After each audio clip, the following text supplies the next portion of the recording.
Hello students, இப்போ நம்ம இதில் பார்க்க போகிறது 7ஆம் வகுப்பு கணிதம் 3ஆம் பருவம் 2வது பாடம் பார்த்தீங்கன்னா சதவீதமும் தனிவடியும். எடுத்துக்காட்டு 2.20. கொஷின் பாருங்கள். ஒரு நகரத்தில் கல்வியறிவு பெற்றவர்களின் எண்ணிக்கை 5 ஆண்டுகளில் 5 லட்சத்திலிருந்து 8 லட்சமாக அதிகரித்தது எனில் அதிகரிப்பின் சதவீதம் என்னன்னு கேட்டுக்கிறாங்க.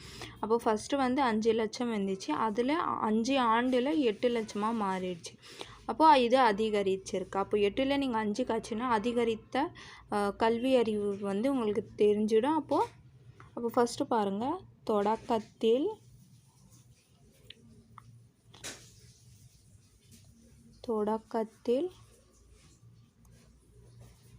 கல்வியறிவு பெற்றவர்களின்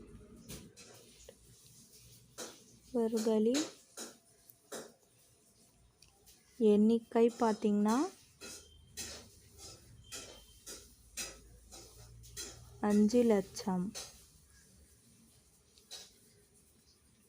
அதுக்கப்புறம் மாற்றத்தின் அளவு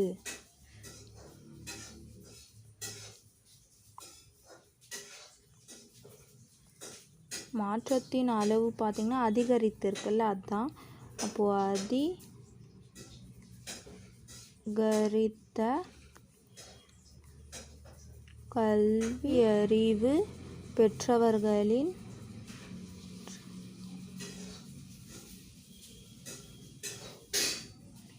எண்ணிக்கை.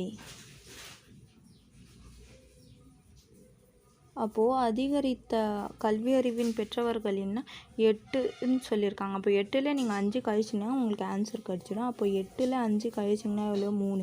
அப்போ 3 லட்சம் பேர் அதிகரிச்சிருக்காங்க.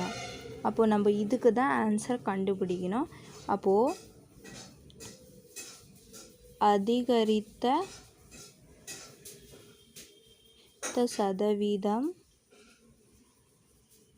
சதவீதம் பார்த்திங்கன்னா எவ்வளோ? தொகையில்